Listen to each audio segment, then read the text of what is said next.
నమస్కారం. ఈరోజు సుఖీభవలో మైగ్రేన్తో బాధపడుతున్నారా? వరి ధాన్యం విషతుల్యమవుతోందా? చిన్న ఆపరేషన్ తర్వాత పెద్ద ఆపరేషన్ తప్పదా? వినికిడి తగ్గిందా? ఏమిటి పరిష్కారం? ఇంకా హెల్త్ టిప్. కడుపు నొప్పిని భరించడం కష్టం అనుకుంటాం. కడుపు నొప్పిని తాళలేక ఆత్మహత్యలు చేసుకునే వాళ్ళ గురించి మనం తరచూ పేపర్లలో, టీవీల్లో చూస్తూ ఉంటాం. భరించలేని కడుపు నొప్పి లాంటిదే మైగ్రేన్ కూడా. తలలో ఒకవైపు సమ్మెటతో బాదుతున్నట్లుగా ఉంటుంది. తలలో నరాలు చిట్లిపోతున్నాయా అన్నంతగా నొప్పి ఉంటుంది. చూపు మసకబారిపోతుంది. ఈ మైగ్రేన్ బాధలు మగవాళ్లలో కంటే ఆడవాళ్లలోనే కాస్త ఎక్కువగా కనిపిస్తూ ఉంటాయి. రోజు వారి జీవనాన్ని దుర్భరంగా మార్చే మైగ్రేన్ గురించి ఇప్పుడు తెలుసుకుందాం.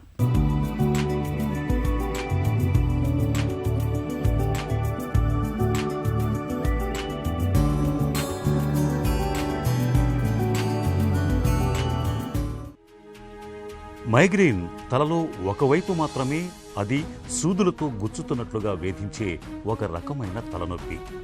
మాడుపై సమ్మెటతో బాదుతున్నట్లుగా, రక్తనాళాలు చిట్లిపోతున్నట్లుగా, నరనరాల్లో ఉప్పెనలు పోటెత్తుతున్నట్లుగా మైగ్రేన్ మనిషిని బాధిస్తుంది.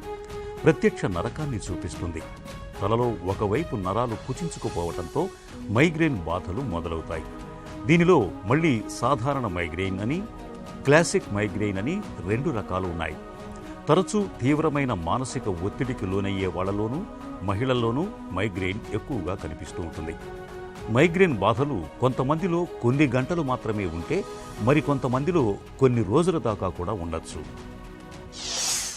మైగ్రేన్ అంటే మనం వాడుక భాషలో పార్శ్వ నొప్పి అంటాం. ఈ మైగ్రేన్ అనే నొప్పి, తలనొప్పి మనకి మగవారు ఆడవాళ్ళతో పోలిస్తే ఆడవారికి చాలా కామన్గా వస్తుంది. యుక్త వయసుకు ముందు అంటే 1 నుంచి 14 వయసు వారికి, మగవారికైనా ఆడవారికైనా దాదాపు ఈక్వల్గానే ఉంటుంది ఇన్సిడెంట్. కానీ యుక్త వయసు వచ్చినప్పుడు ఆడవారికి ఏమవుతుందంటే వాళ్ళకి ఈస్ట్రోజన్ అనే హార్మోన్ రిలీజ్ అవుతుంది బాడీలో. అలాగే ఓవులేషన్ తర్వాత ప్రొజెస్ట్రాన్ అనే హార్మోన్ రిలీజ్ అవుతుంది. సో ఈస్ట్రోజన్, ప్రొజెస్ట్రాన్ హార్మోన్ అనేవి ఆడవారిలోనే ఉంటాయి. కాబట్టి ఈ ఈస్ట్రోజన్, ప్రొజెస్ట్రాన్ హార్మోన్ ఏం చేస్తాయి అంటే ఈ బ్రెయిన్లో ఉండే సెరటోనిన్ అనే హార్మోన్ని ఎఫెక్ట్ చేస్తాయి.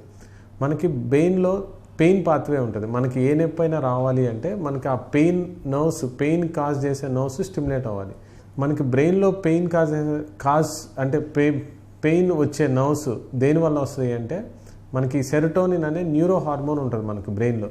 ఈ సెరటోనిన్ అనే న్యూరో హార్మోన్ వెళ్ళి మన మెదడులో ఉన్న నొప్పి కలగజేసే ఒక నరాన్ని స్టిమ్యులేట్ చేస్తుంది. ఈ సెరటోనిన్ స్టిమ్యులేట్ అవ్వాలంటే మనకు బాడీలో ఉన్న ఈస్ట్రోజన్, ప్రొజెస్ట్రాన్ వెళ్ళి ఆ సెరటోనిన్ని స్టిమ్యులేట్ చేస్తాయి.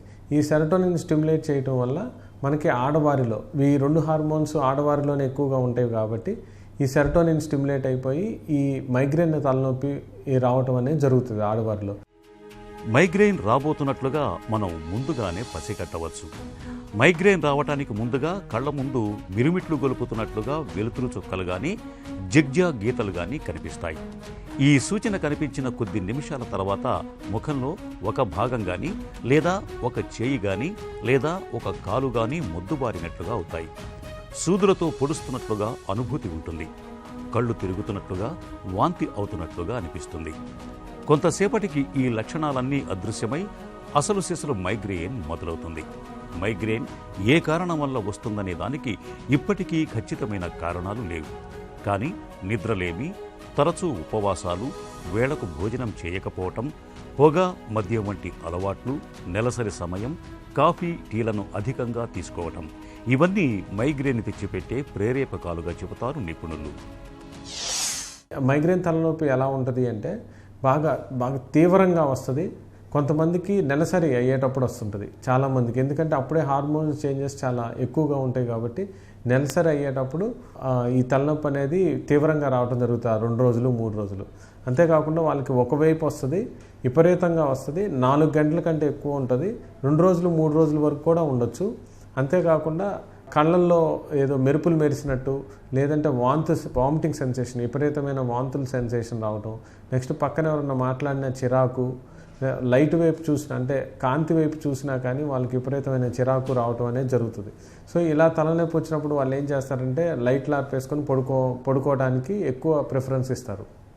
అంతేకాకుండా ఈ వాళ్ళకి పెళ్ళి వయసు వచ్చిన తర్వాత వాళ్ళు వన్స్ గర్భం ధరించిన తర్వాత వాళ్ళకి ఏమవుతుంది అంటే వాళ్ళు ప్రెగ్నెంట్గా ఉన్నప్పుడు ఈ తలనొప్పి యూజువల్గా 80-90% కేసులో, అంటే 80-90% వారికి ఈ తలనొప్పి తీవ్రత అనేది కొంచెం తగ్గుతుంది.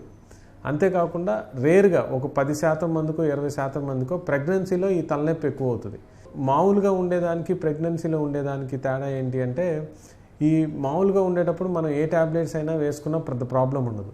కానీ ప్రెగ్నెన్సీలో ఈ మైగ్రేన్ ట్రీట్మెంట్ వాడుతున్నప్పుడు కొన్ని రకాల మందులు పూర్తిగా వాడకూడదు, ఎందుకంటే పుట్టే బిడ్డకి ఇబ్బందులు వచ్చే అవకాశం ఉంటుంది కాబట్టి. సో మైగ్రేన్ తలకాయ నొప్పి ప్రెగ్నెన్సీలో వచ్చినప్పుడు కంపల్సరీగా గైనకాలజిస్ట్ని, అంతేకాకుండా అక్కడ ఉన్న న్యూరాలజిస్ట్కి కూడా కంపల్సరీగా సజెషన్ తీసుకొని దాని ప్రకారమే మెడిసిన్స్ వాడుకుంటూ ఉండాలి. అంతేకాకుండా 45 సంవత్సరాల తర్వాత మైగ్రేన్ ఆడవారికైనా మగవారికైనా మళ్ళీ దాదాపు సేమ్ ఇన్సిడెంట్స్ ఉంటుంది. అంటే హార్మోనల్ చేంజెస్ దాదాపు వాళ్ళకి అప్పుడు 45-50 సంవత్సరాల తర్వాత ఈస్ట్రోజన్ ప్రొజెస్టెరాన్ వాళ్ళ బాడీలో కూడా తగ్గిపోతాయి కాబట్టి, సో మైగ్రేన్కి 50 సంవత్సరాల తర్వాత మగవారికైనా ఆడవారికైనా ఒకే రకంగా ఉంటుంది. మైగ్రేన్ బాధలు మొదలైనప్పుడు ప్రశాంతంగా ఉండే గదిలోకి వెళ్ళి కళ్ళు మూసుకుని పడుకోవాలి. సంతోషకరమైన విషయాల్ని గుర్తుకు తెచ్చుకుంటూ రిలాక్స్ కావటానికి ప్రయత్నించాలి. విశ్రాంతి మూలంగా మైగ్రేన్ బాధల నుంచి ఉపశమనం లభిస్తుంది. మెత్తటి తడిగుడ్డను కళ్ల మీద వేసుకోవాలి. వేడి నీటితో స్నానం చేయాలి. ఆస్పిరిన్ లేదా పారాసిటమిల్ బిళ్ళల్ని వేసుకుంటే మంచి ఫలితం కనిపిస్తుంది. తలనొప్పి మరీ తీవ్రంగా ఉన్నప్పుడు డాక్టర్ని కలిసి తగిన వైద్య సహాయం పొందాలి. ఈ మైగ్రేన్ ట్రీట్మెంట్ మనం ఏం చేస్తామంటే, ఫస్ట్ మైగ్రేన్ తీవ్రతను తగ్గించే డ్రగ్స్ ఉంటాయి, మైగ్రేన్ రాకుండా చేసే డ్రగ్స్ ఉంటాయి. మనకి తీవ్రతను తగ్గించే అంటే ఇప్పుడు మైగ్రేన్ వచ్చినప్పుడు మనం ఏమేమి ట్యాబ్లెట్స్ వేసుకుంటే తగ్గుతాయి. యూజువల్గా ఏంటి అంటే మనకి పారాసెటమాల్ అని కానీ, నాప్రాక్సిన్ అని కానీ, లేదంటే డోంపెరిడోన్ అని కానీ, వామిటింగ్ సెన్సేషన్ ఉంటుంది కాబట్టి వాళ్ళకి డోంపెరిడోన్, మెటాక్లోప్రమైడ్ అనే డ్రగ్స్ ఇచ్చినా కానీ వాళ్ళకి తలనొప్పి తగ్గే అవకాశం ఉంటుంది. ఈ డ్రగ్స్ ఏంటి అంటే మైగ్రేన్ తీవ్రంగా ఉన్నప్పుడు మనం ఇచ్చే మెడిసిన్స్. అంతేకాకుండా మైగ్రేన్ రాకుండా చేసేయండి, దీన్ని ప్రొఫైలాక్టిక్ డ్రగ్స్ అంటాం. అంటే కొంతమందికి ఏమవుతుందంటే అండి, నెలకి 4-5 సార్లు, మోర్ దెన్ 5 times, అంటే 5 సార్లు కంటే ఎక్కువ, 6 సార్లు కంటే ఎక్కువ తలనొప్పి రావటం జరుగుతుంది. ఇలాంటి వాళ్ళకి ఏంటి అంటే మనం ప్రొఫైలాక్టిక్ థెరపీ అని ఇస్తాం, అంటే మైగ్రేన్ రాకుండా చేసేవి. అలా కాకుండా నెలకు ఒకసారో లేదంటే 2 నెలలకు ఒకసారో తలనొప్పి వస్తుంటే వాళ్ళకి తలనొప్పి తగ్గే ట్యాబ్లెట్లు అప్పుడు ఇస్తే సరిపోతుంది. సో ప్రొఫైలాక్టిక్ థెరపీ ఎవరికి ఇస్తామంటే 5-6 సార్లు కంటే నెలకి ఎక్కువ వచ్చే వాళ్ళకి ప్రొఫైలాక్టిక్ థెరపీ ఇస్తాం. వాటిలో ఉండే డ్రగ్స్ ఏంటి అంటే, ప్రొఫైలాక్టిక్ థెరపీలో మనకి కామన్గా ఇచ్చే డ్రగ్స్ బీటా బ్లాకర్స్ అంటాం, అంటే ప్రొప్రానలాల్ అనే డ్రగ్ ఇస్తాం. అంతేకాకుండా టోపిరమేట్ అనే డ్రగ్ ఇస్తాం. ఇది కామన్గా మనం ఈ 2 డ్రగ్స్ 3 to 6 months వాళ్ళ కోర్స్ ఇస్తాం. అంతేకాకుండా కొన్ని రకాల వాళ్ళకి ఏం చేస్తాం, ఫ్లోనారిజిన్ అనే డ్రగ్ ఇస్తాం. అదేంటంటే రాత్రిపూట ఇస్తాము. ఇది కూడా ఏంటంటే మైగ్రేన్ మళ్ళీ రాకుండా చూస్తుంది. అంతేకాకుండా డైకోరేట్ సోడియం అని ఉంటుంది, డైవాల్ప్రేట్ సోడియం అంటాం అని. డైవాల్ప్రేట్ సోడియం అనే డ్రగ్ కూడా మనం ఏంటి అంటే ఈ 3 నుంచి 6 నెలలు కొంతమందికి, కొన్ని రకాల అందరికీ ఇవ్వము ఒకే డ్రగ్, ఈ వాళ్ళ బాడీ నేచర్ని బట్టి ఈ డ్రగ్స్ ఇవ్వటం అనేది జరుగుతుంది. సో వీటిలో ఈ 4-5 డ్రగ్స్లో ఏదో 1-2 డ్రగ్స్ వాళ్ళ తీవ్రతను బట్టి 3 నుంచి 6 నెలల వరకు కోర్సు వాడుకుంటే మైగ్రేన్ని చాలా మట్టికి అరికట్టే అవకాశం ఉంటుంది. మైగ్రేన్ను నివారించుకోవటానికి జీవనశైలిలో తగిన జాగ్రత్తలు తీసుకోవాలి. నిత్యం ఎదురయ్యే ఒత్తిళ్లు, ఆందోళనలను తట్టుకునేందుకు యోగా, ధ్యానం, ప్రాణాయామాల్ని ఆచరించాలి. నిత్యం కాసేపైనా నడవాలి. పొగ, మద్యం వంటి అలవాట్లు ఉన్నవాళ్ళైతే వాటిని వెంటనే విడనాడాలి. పడని ఆహారాలు, పానీయాలకు దూరంగా ఉండటమే మేలు. మైగ్రేన్ మందుల విషయంలో కూడా జాగ్రత్తగా ఉండాలి. డాక్టర్ చెప్పిన మోతాదులో మాత్రమే మందుల్ని వాడాలి. ఇలా అన్ని రకాలుగా తగిన జాగ్రత్తలు తీసుకోవడం ద్వారా మైగ్రేన్ ముప్పును చాలా వరకు నివారించుకోవచ్చు. హెల్త్ న్యూస్ మీకోసం. తప్పనిసరిగా గర్భసంచిని తొలగించే పెద్ద ఆపరేషన్ కూడా చేయించుకోవాలనే నమ్మకం మనలో చాలా మందిలో కనిపిస్తుంది. మరి ఈ నమ్మకంలో నిజమెంత? చిన్న ఆపరేషన్ తర్వాత తప్పనిసరిగా పెద్ద ఆపరేషన్ చేయించుకోవాల్సిందేనా? ఈ నమ్మకం గురించి డాక్టర్ ఏం చెబుతారో ఇప్పుడు తెలుసుకుందాం.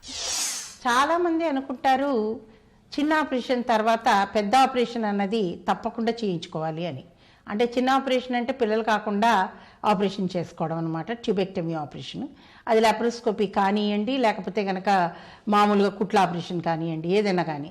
అదైనాక ఎప్పటికైనా కూడాను గర్భాశయం తీయించుకోవాల్సి వస్తుందని అనుకుంటారు. ఇది కేవలం అపోహ అండి. దీని మీద చాలా పరిశోధనలు జరిగాయి. ఒక పర్టికులర్ ఏజ్ గ్రూప్లో, అంటే ఆ వయసులో వచ్చే కష్టాలు ట్యూబెక్టమీ చేయించుకోకుండా వస్తాయి, చేయించుకున్నా కూడా వస్తాయి. వాళ్ళకి అవసరం పడితే తప్పకుండా ఆపరేషన్ చేయించుకోవాల్సిన అవసరం వస్తుంది. కానీ కేవలం ట్యూబెక్టమీ చేసుకున్నంత మాత్రాన మళ్ళీ పెద్ద ఆపరేషన్ అవసరం ఉంటుందన్నది మాత్రం కేవలం అపోహ అండి. వినికిడి లోపం మహా కష్టం. వినికిడి లేకపోతే జీవితం నిశ్శబ్దం, నిస్సారంగా ఉంటుంది. పసిపిల్లల్లో అయితే వినికిడి లోపం అనేది మరీ పెద్ద సమస్య. వినికిడి లేకపోవటం మూలంగా వారికి మాటలు వచ్చే అవకాశాలు సన్నగిలుతాయి. పిల్లల్లో అయినా పెద్దల్లో అయినా వినికిడి లోపం తీవ్రంగా ఉన్నప్పుడు దాన్ని అధిగమించేందుకు ఆధునిక వైద్యంలో కాక్లియర్ ఇంప్లాంట్ మొదలుకొని హీరింగ్ ఎయిడ్ వరకు రకరకాల వినికిడి సాధనాలు ఇవాళ మనకు అందుబాటులో ఉన్నాయి. ఈ నేపథ్యంలో వినికిడి లోపానికి వెనుక అసలు కారణాలు, వాటికి పరిష్కార మార్గాల గురించి డాక్టర్ని అడిగి ఇప్పుడు తెలుసుకుందాం.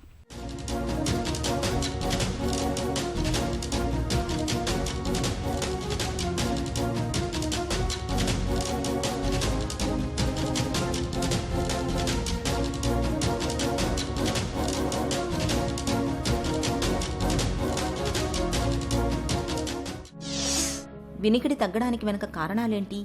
కంజెంట్లీ హీరింగ్ లాస్ అనేది రోజు రోజు పెరుగుతుంది. ఎందుకంటే ఈ మదర్స్లో కూడా కొంచెం వైరస్ ఇన్ఫెక్షన్ రేట్ ఎక్కువగా ఉంటుంది. లేట్ మ్యారేజెస్ వలన ఈ ప్రీమెచ్యూర్ బేబీస్ కొంచెం పుడతా కూడా ఈ ప్రీమెచ్యూర్ బేబీస్లో కొంచెం బైల్రూబిన్ కంటెంట్ ఎక్కువ ఉండి దాన్ని మన చెవిలో ఉన్న వినికిడి నరువుని డ్యామేజ్ చేస్తానమాట. అందుకనే ఎవరికైనా పిల్లల్లో జాండీస్ ఉన్నట్టయితే ఎమ్మటే పుట్టిన తర్వాత వినికిడి పరీక్ష చేయిస్తాం. ఎందుకంటే వాళ్ళలో వినికిడి సమస్య వచ్చే అవకాశం ఉందన్నమాట.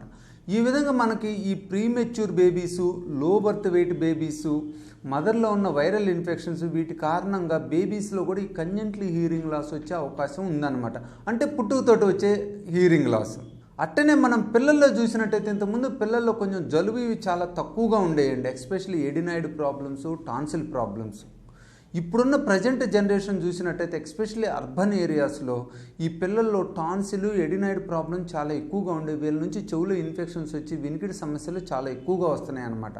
ఇప్పుడు చూస్తుంటే స్కూళ్ళల్లో అరౌండ్ 60 to 80% పిల్లల్లో ఈ ముక్కులో ఉన్న ఎడినాయిడ్, టాన్సిల్ ప్రాబ్లమ్స్ ఉన్నాయి. దీనికి మెయిన్ కారణాలు ఏంటంటే మన అర్బన్ సొసైటీలో పొల్యూషన్తో పాటు జంక్ ఫుడ్, బాడీ రెసిస్టెన్స్ తగ్గటం, ఫిజికల్ యాక్టివిటీ లేకపోవటం, ప్రాపర్గా సన్ ఎక్స్పోజ్ కాకుండా ఉండటం, ఇవన్నీ కారణాలు అవుతున్నాయి అన్నమాట. ఓల్డెన్ డేస్లో చూసినట్టయితే పిల్లలు ఎక్కువ మంది బయట ఆడుకోవటం, ఏదో రిలేటివ్స్తో కానీ ఫ్రెండ్స్తో కానీ బాగా ఆడుకుంటా ఫిజికల్ యాక్టివిటీ ఉండేదన్నమాట. ఇవాళ చూసినట్టయితే పిల్లలకి ఫిజికల్ యాక్టివిటీ చాలా ఒకటి తగ్గింది. వాళ్ళు ఏకాడికి మొబైల్లో ఆడుకోవటం, ఈవెన్ అన్నం తింటా కూడా ఎక్కువ మందిని చూసినట్టయితే మనం మొబైల్ ఉంటేనే మొబైల్తో ఆడుకుంటా తింటా, ఇలా లేజినెస్కి ఎక్కువైపోతున్నారు. జంక్ ఫుడ్ తీసుకోవటం, ఫ్యాటీ బాడీ రావటం. ఎందుకంటే వాళ్ళకి ఫిజికల్ యాక్టివిటీ లేకుండా జంక్ ఫుడ్ తింటా ఉన్నట్టయితే ఆటోమేటిక్గా బాడీ థిక్ అయిపోతుంది. షార్ట్ థిక్ నెక్ రావటం, వీటితో కూడా మనకి స్లీప్ యాప్నియా సిండ్రోమ్స్ వచ్చేసి ఇన్ఫెక్షన్ రేట్ ఎక్కువ వచ్చి చెవులో ఇన్ఫెక్షన్స్ వచ్చే అవకాశం ఉంటుందన్నమాట. ఈ మధ్యలో చూసినట్టయితే మధ్య వయసులో కూడా ఎక్కువ అవుతుందండి. మధ్య వయసులో ఎక్కువ రావడానికి కారణం ఏంటంటే ఇప్పుడు మనం అర్బన్ ఏరియాస్లో చూసినట్టు రోజు రోజుకి వైరల్ ఇన్ఫెక్షన్ రేట్ పెరిగిపోతుందండి.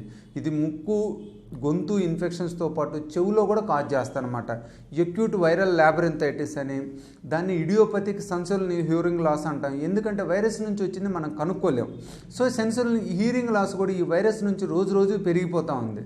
దీంతోపాటు మెయిన్గా అబ్జర్వ్ చేస్తుందంటే చాలామందికి ఈ వినికిడి తగ్గటానికి కారణం మెయిన్గా ఎక్కువ ఫోన్లు వాడటం, హెడ్సెట్లు వాడటం, బ్లూటూత్ వాడటం. ఎస్పెషల్లీ చాలామందిని చూసినట్టయితే ఏదో నైట్ పనుకునేటప్పుడు కానీ పొద్దున్నే వాకింగ్, ఎక్సర్సైజ్ చెవులో ఇయర్ ఫోన్స్ అవి పెట్టుకొని hours together they are spending with earphones అండి. అది చాలా డేంజర్ అనమాట. మొన్న ఈ మధ్యలో కూడా ఒక పేషెంట్ వచ్చాడు, హెల్మెట్ పెట్టుకొని హెల్మెట్ లోపల మొబైల్ పెట్టుకొని చెవికి మాట్లాడుకుంటూ పోయేటప్పటికి ఆ జర్నీ నుంచి అటు పక్కకు పోయేటప్పటికి చెవులు వచ్చి సివియర్గా నొప్పి వచ్చి వినికిడి పూర్తిగా తగ్గిందనమాట. ఎందుకు అవుతుందంటే ఈ ఎలక్ట్రానిక్ వైబ్రేషన్స్ అనేవి చెవి లోపల ఉన్న నరువు దగ్గర ఉన్న బ్లడ్ వెజల్స్ మీద ఎఫెక్ట్ చేసి ఆ బ్లడ్ వెజల్స్ అన్ని శ్వాసంలోకి వెళ్ళిపోయేటట్టు చేసి ఆ బ్లడ్ సప్లై లేకుండా చేస్తానమాట ఆర్గాన్కి. బ్లడ్ సప్లై లేకపోయినట్టయితే ఆ హీరింగ్ సెల్స్ అన్నీ డై అయిపోయి ఆ హీరింగ్ లాస్ వచ్చే అవకాశం ఉంటుంది. అట్టనే మనం కంటిన్యూస్గా సౌండ్కి ఎక్స్పోజ్ అయినా కూడా ఆ కంటిన్యూస్గా బ్లడ్ వెజల్స్ స్పాజంలోకి వెళ్ళి బ్లడ్ సప్లై తగ్గిపోయి ఎయిర్ సెల్స్ అన్నీ డ్యామేజ్ అయిపోతాయి అన్నమాట. సో ఈ మధ్య వయసులో చూసినట్టయితే మెయిన్గా ఈ వైరల్ ఇన్ఫెక్షన్స్, ఈ blood vessel problem due to mobile use అనుకోండి, సౌండ్ ఎక్స్పోజర్ నుంచి, వీటన్నిటి నుంచి కూడా ఈ ప్రాబ్లం అవుతుంది. ఈ లాంగ్ డీజనరేటివ్ సెల్స్ మీద, దాంతోపాటు ఈ షుగరు, బీపీ ఉన్న వాళ్ళకి సెల్ డీజనరేట్ కావటం, బ్లడ్ వెజల్ స్పాజమ్స్ రావటం, బ్లడ్ వెజల్ మూసుకుపోవటం థ్రాంబోసిస్ వల్ల. ఇప్పుడు మనకు హార్ట్లో, బ్రెయిన్లో థ్రాంబస్ వచ్చి స్ట్రోక్ ఎలా వస్తుందో, హార్ట్ అటాక్ వస్తే అట్నే చెవులో ఉన్న బ్లడ్ వెజల్స్ మూసుకుపోయి సడన్గా తల తిరగటం, సడన్గా వినికిడి తగ్గటం, చెవులో గుయ్యమని సౌండ్ రావటం, డిస్కంఫర్ట్గా ఉండటం, ఇవన్నీ వస్తాయి అన్నమాట. సో ఈ విధంగా ఓల్డ్ ఏజ్లో చూసినా కూడా మనం అదర్ ప్రాబ్లమ్స్తో పాటు మెయిన్గా ఈ డీజనరేటివ్ కండిషన్స్, హెల్త్ ప్రాబ్లమ్స్ నుంచి కూడా వినికిడి ప్రాబ్లమ్స్ వస్తున్నాయి అన్నమాట. వినికిడి లోపాన్ని నిర్ధారించే పరీక్షలేవి?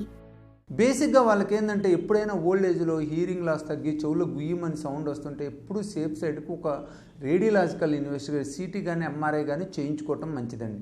ఈ సిటీ ఎంఆర్ఐలో ఏమవుతుందంటే రేరుగా ఏదన్నా ప్రాబ్లమ్స్ ఉంటే మనకి ఎస్పెషల్లీ ఏంటంటే ఈ మధ్యలో కొంతమంది చూసింది ఏంటంటే అక్కడ ట్యూమర్స్ ఉండటం, బ్లడ్ వెజల్స్ సంబంధించిన ట్యూమర్స్ కానీ, నరాలకు సంబంధించిన ట్యూమర్స్ కానీ ఉండటం జరుగుతుందన్నమాట.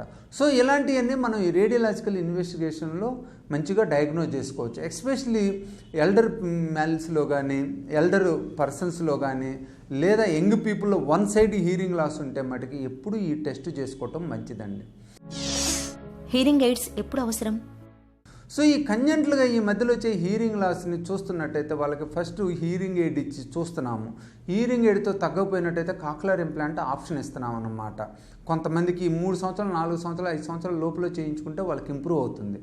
ఈ పిల్లల్లో చూసినట్టయితే ఈ ఎడినాయిడ్ టాన్సిల్స్ ప్రాబ్లం నుంచి కనుక చెవి ఇన్ఫెక్షన్స్ వస్తూ ఉన్నట్టయితే ఆ ఎడినో టాన్సిల్ ప్రాబ్లంను సాల్వ్ చేసి అట్టనే చెవులో కనుక ఏదన్నా చెవు గోపుకి రంధ్రం ఉన్నా, చెవులో అన్సేఫ్ సిఎస్ఓఎం అంటాం, కొలిస్టేటోమా అలాంటివి ఉన్న వాటిని కనుక క్యూర్ చేసి ఆ హీరింగ్ సిస్టమ్ని మనం ఇంప్రూవ్ చేసినట్టయితే, రీకన్స్ట్రక్ట్ చేసినట్టయితే వాళ్ళకి హీరింగ్ ఇంప్రూవ్ అయ్యే అవకాశం ఉంటుందన్నమాట, నరం కనుక వీక్ కాకపోతే. సో చాలామంది పిల్లలు ఏంటంటే ఆ టాన్సిల్ ఎడినాయిడ్ ప్రాబ్లం సాల్వ్ చేసి చెవులో ఉన్న ప్రాబ్లం కూడా సాల్వ్ చేస్తే వినికిడి పెరుగుతుంది. ఈ మధ్య వయసులో వాళ్ళకి కూడా ఇన్ఫెక్షన్ నుంచి వచ్చిన ప్రాబ్లం నుంచి అయితే చక్కగా సర్జరీ చేసి వాళ్ళకి హీరింగ్ ఆపరేటర్స్ని రీకన్స్ట్రక్ట్ చేసి హీరింగ్ని ఇంప్రూవ్ చేయొచ్చు అనమాట. వినికిడి లోపానికి చికిత్స ఎలా ఉంటుంది? నరాల నుంచి వచ్చిన ప్రాబ్లం అయితే అది నర్వ్ లాస్ కానీ, లేదంటే ఈ సౌండ్ నుంచి కానీ ప్రాబ్లం వచ్చినట్టయితే వాళ్ళకి కొంతమందికి మెడికల్ ట్రీట్మెంట్ నుంచి ఇంప్రూవ్ అవుతుంది, కొంతమందికి కావట్లేదండి. అలానే ఓల్డ్ ఏజ్లో కూడా చూసినట్టయితే మనం ఈ డీజనరేటివ్ కండిషన్స్ నుంచి వచ్చిన హీరింగ్ని ఇంప్రూవ్ చేయడం చాలా కష్టం అవుతుంది అన్నమాట. ఇప్పుడున్న నూతనంగా వచ్చిన సైంటిఫిక్ మెథడ్ ఏంటంటే కొన్ని స్టడీస్ చూపిస్తున్నాయండి. కొంతమందికి ఇంతకుముందు నరాల్లో కనుక వీక్ అయ్యి వినికిడి తగ్గితే ఇక హీరింగ్ ఎయిడ్ తప్పితే వేరే ఆప్షన్ ఉండేది కాదు. కానీ కొత్తగా రీసెంట్గా ఈ సైంటిఫిక్ స్టడీస్ జర్నల్స్లో వస్తుంది ఏంటంటే మన పేషెంట్ బ్లడ్ నుంచే ఆ బ్లడ్ తీసి ఆ బ్లడ్ నుంచి ప్లేట్లెట్ రిచ్ ప్లాస్మాని తయారు చేసి దాన్ని సెంట్రిఫ్యూజ్ చేసి ఆ ప్లేట్లెట్ రిచ్ ప్లాస్మా తయారు చేసి దాన్ని చెవులో ఇంజెక్షన్ రూపంలో ఇచ్చినట్టయితే 3 వారాలకు ఒకసారి 4 సార్లు కానీ 5 సార్లు కానీ, యూజువల్గా ఈ మధ్యలో చూపించిన స్టడీ ఏంటంటే ఒక 200 మందికి ఇస్తే ఆల్మోస్ట్ 170 మందికి ఇంప్రూవ్ అయింది. అంటే 85%, అంటే చాలా మంచి ఇంప్రూవ్మెంట్ అన్నమాట.